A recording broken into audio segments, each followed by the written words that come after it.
भाइयों नमस्कार। आप सभी भाइयों को,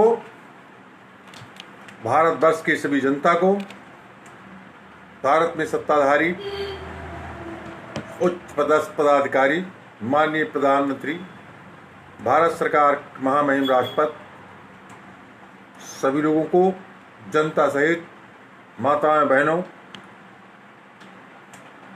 को मेरी तरफ से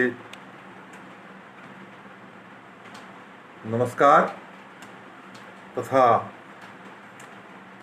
उनके मंगलमय होने की कामना करता हूँ। भाइयों, 24 मार्च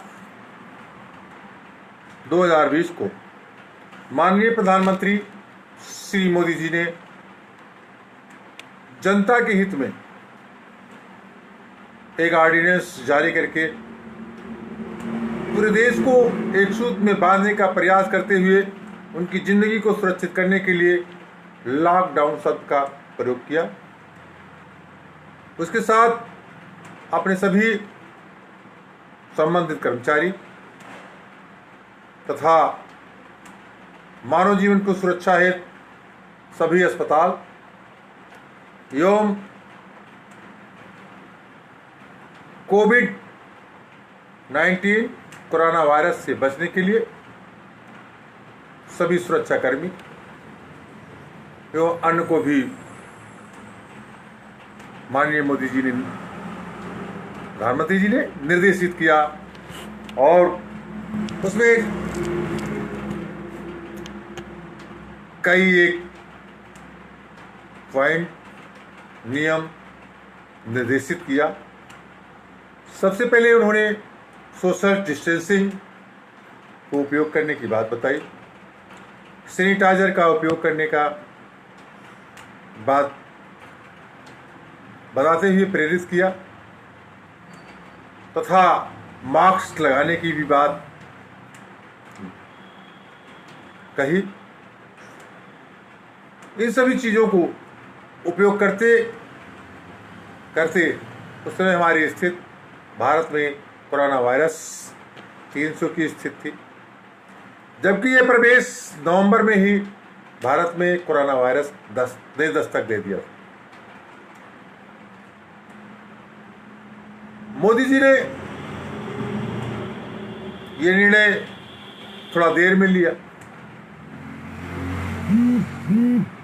सार्वजनिक हित के लिए मोदी जी ने जो अथक प्रयास किया वो प्रशंसा के पात्र है और अत्यंत प्रशंसनीय कार्य किया, लेकिन समय के रहते समय के पूर्व निर्णय नहीं लिया।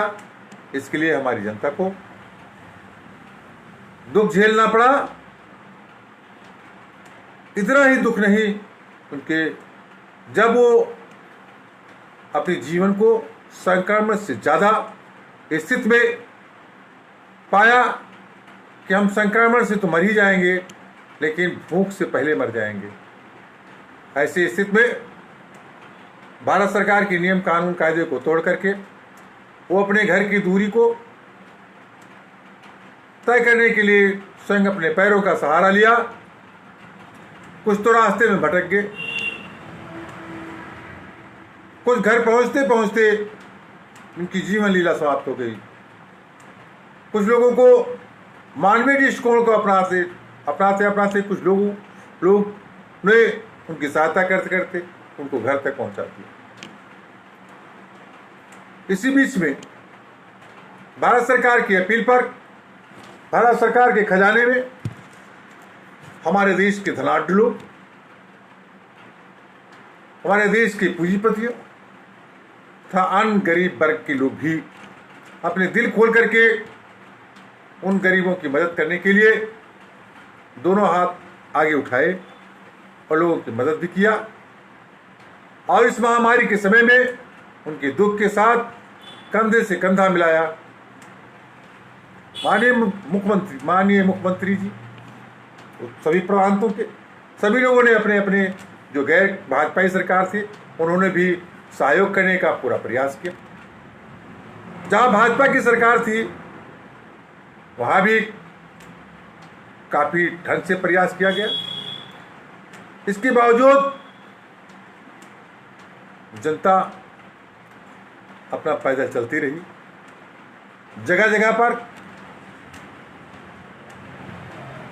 मानवीय दृष्टिकोण को अपना करके उन्होंने, सभी जनता ने जगह जगह एक कैंप लगाए। सोशल डिस्टेंसिंग का उपयोग करते करते लोगों के लिए भोज्य पदार्थ तथा पानी की उपलब्धता सुनिश्चित की और जगह जगह पर भोजन का वितरण करते रहे। कुछ लोग इसमें भी छूट गए। इसके लिए हम सभी लोग जिम्मेदार हैं तथा एक दुख प्रकट करते हैं कि हम पूरी तरीके से उनकी सेवा नहीं कर पाए। लेकिन जहां तक हो सका हमारी गरीब जनता ने, हमारे गरीब भाई ने, पूंजीपतियों ने, सभी लोगों ने मिलकर के रास्ते से जाने वाले को लोगों के लिए उनका स्वागत करते हुए उनको दवाइयाँ तथा अन्य तमाम सुविधाएं एवं उनके रास्ता को तय करने के लिए सवारी भी उपलब्ध कराई। इसमें कुछ जगह कानून का उल्लंघन हुआ, लेकिन कानून वहां गौड़ हो जाता है जहां लोगों की जिंदगी का सवाल होता है। लेकिन कुछ स्वार्थी तत्व भी सक्रिय थे जो सीधे स्वार्थी तत्व सभी लोगों में होती है। अधिकतर पुलिस वर्ग भी प्रशंसा के पात्र है, लेकिन कुछ लोगों ने नंगी पीठ पर थकते हुए पैर और भूखे प्यासे पीठ पर डंडा बरसाते रहे।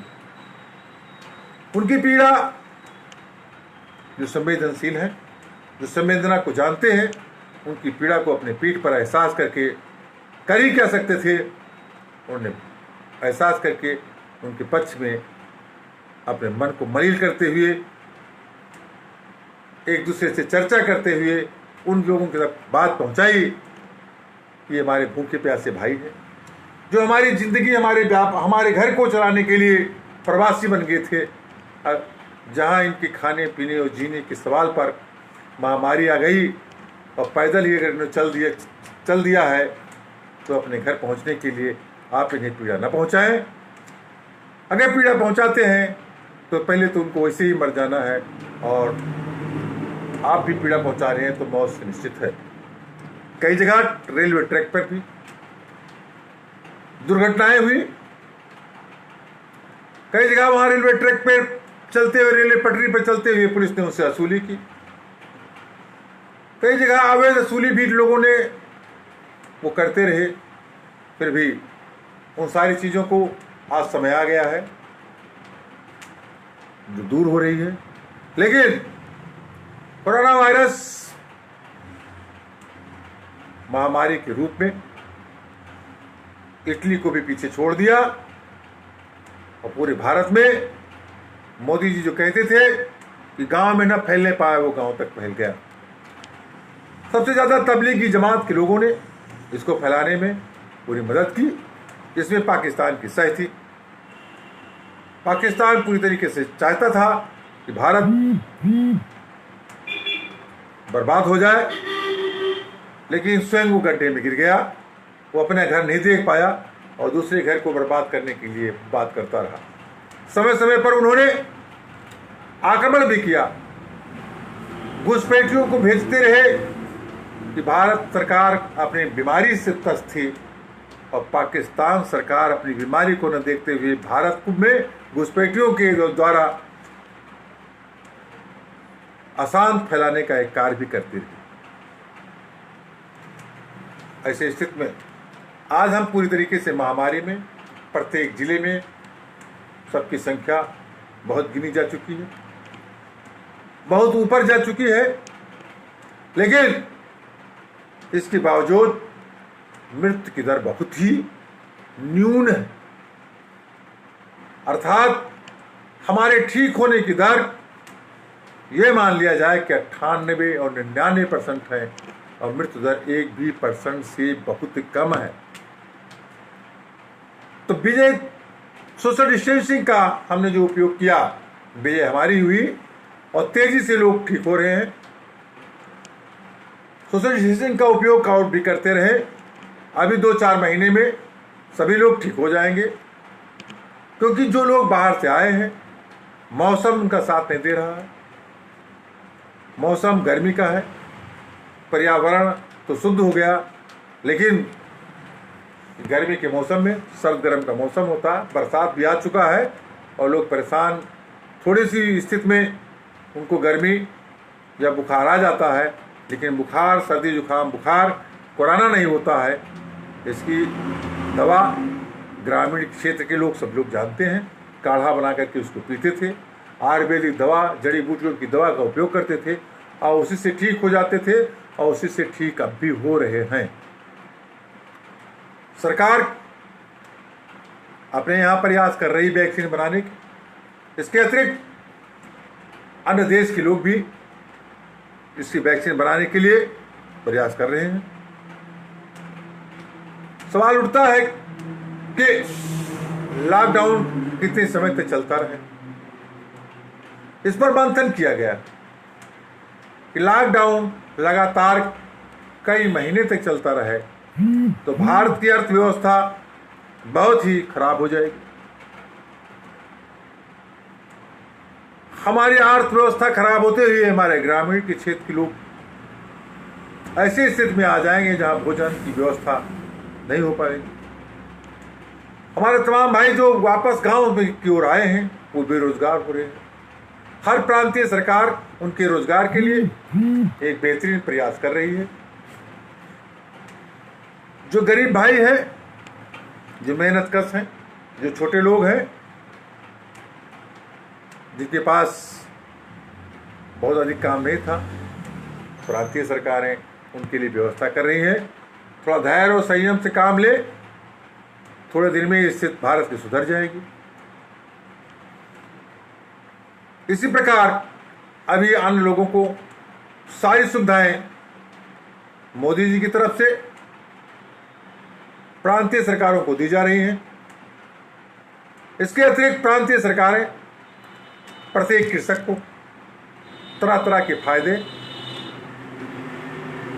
तो दे रहे हैं। 65 वर्ष 60 वर्ष से ऊपर वालों को पेंशन, किसान को 2000 रुपये मासिक, उन जहां बरसात और आंधी तूफान में उनकी खेती नष्ट हुई उनको मुआवजा, तथा ग्रामीण क्षेत्रों में कोटेदारों से निःशुल्क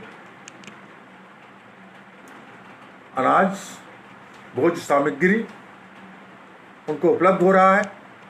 हाँ, भले ही कोटेदार कुछ लोग दुष्टई करते हैं, उस दुष्टई में उनको कम देते हैं तो उनके खिलाफ कानूनी कार्रवाई की गई। लेकिन कुछ जगह ऐसा भी देखा गया कि वो अक्सर ये वीडियो में प्रदर्शित होता रहा है कि कोटेदार कहता हम 5 किलो नहीं दे पाएंगे, हमें ऊपर से ही कम मिला। तो यहाँ तक कि उनकी भी बात जायज़ है, हर बोरी में 4-5 किलो कम मिलता भी है और वहाँ पैसा देकर वो लाते हैं। वहाँ बैठे लोग इस बात को नहीं सोचते कि ये राशन जो हम दे रहे हैं ये गरीबों में निःशुल्क बांटा जाएगा और उनके बीवी बच्चे जो भूख से या इसी राशन के भरोसे हैं वो खा करके हमें आशीर्वाद देंगे, परंतु उनकी आंखों का पानी बच चुका है।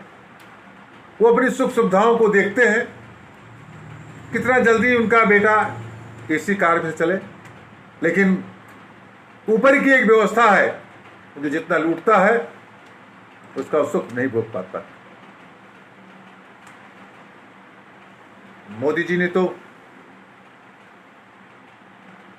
जिस तरीके से उन्होंने अपने परिवार को, घर बार को सब छोड़ करके आपकी सेवा में सजग प्रहरी के रूप में खड़े हैं, वो अत्यंत प्रशंसनीय कार्य है। भारत में ही नहीं पूरे विश्व में एक अकेला एक ऐसा व्यक्ति है जिन्होंने अपने घर की तरफ मुंह न करके देश की ओर मुंह करके खड़ा है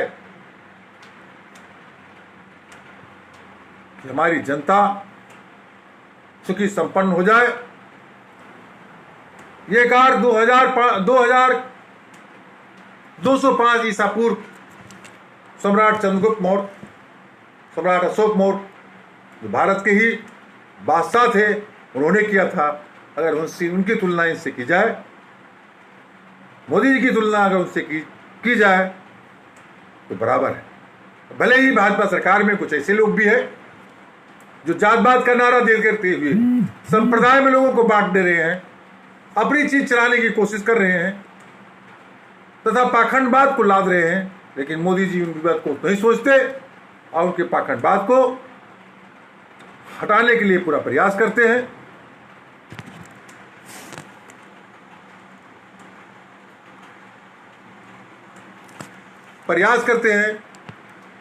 और उनकी नहीं चल पाती है। जगह जगह पर जातवाद, हिंसा, पाखंडवाद लागू किया जाता है। लोगों को खुद समझ के लेना चाहिए। तो मंदिर में दान की राशियां रखी हुई हैं और उनका उपयोग एक वर्ग विशेष करता है। मंदिर में कोई देवता नहीं बसते और मूर्तियां कभी बोला नहीं करती। एक वर्ग विशेष के लिए 97% जनता, देश के हित में जनता अगर भूखों मरती है तो मंदिर में दान करने से कोई फायदा नहीं है। मंदिर एक शांत का स्थान है जहां हम शांति से जाकर बैठें, अपने मन को शांत करें, ना कि वहां दान करने का स्थान है।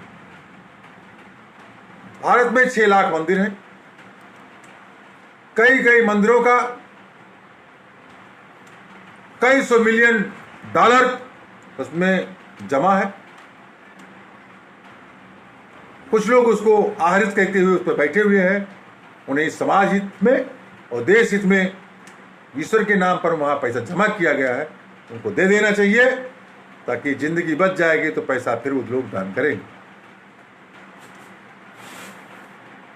इसी प्रकार अर्थव्यवस्था में मोदी जी लगातार भरसक प्रयास कर रहे हैं कि सभी लोग संपन्न हो जाए। बच्चों के भविष्य के लिए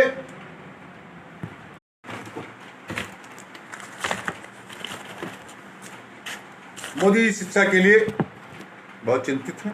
प्रांतीय सरकार भी शिक्षा के लिए व्यवस्था कर रही हैं। संक्रमण की स्थिति में पूरी तरीके से आदेश नहीं दिए सकते हैं, ना निर्देशित किया जा सकता है। उनके लिए मंथन चल रहा है और समय पर उन लोगों को आदेश किया जाएगा कि विद्यालय खोलें और सोशल डिस्टेंसिंग का उपयोग करते रहें। समय के अनुसार सभी लोगों की सारी सुविधाएं मिल जाएंगी। आप लोगों से निवेदन है कि सोशल डिस्टेंसिंग का उपयोग और मुंह पे मास्क का उपयोग करते रहिए। आने वाले समय में सारी चीज़ें सामान्य स्थिति में हो जाएंगी। वैसे मैं तो चर्म रोग विशेषज्ञ हूँ, चमड़ी का डॉक्टरी करता हूँ। हमारे यहाँ कई तरीके से मशीनें हैं जो अल्ट्रावायलेट रेज जो लेजर रेज के भाइयों ज़्यादातर हम बताते हैं कि तमाम प्रकृति तरीके से आप लोगों को से निवेदन करके बताया हूँ, उसका उपयोग कीजिए। ये वोडाफोन का नेटवर्किंग बहुत ख़राब है। बोला करता हूँ तो नेटवर्क ही चला जाता है। सरकार को इस पर भी नियंत्रण रखना चाहिए। आप सभी लोगों से मैं फिर निवेदन करूँगा कि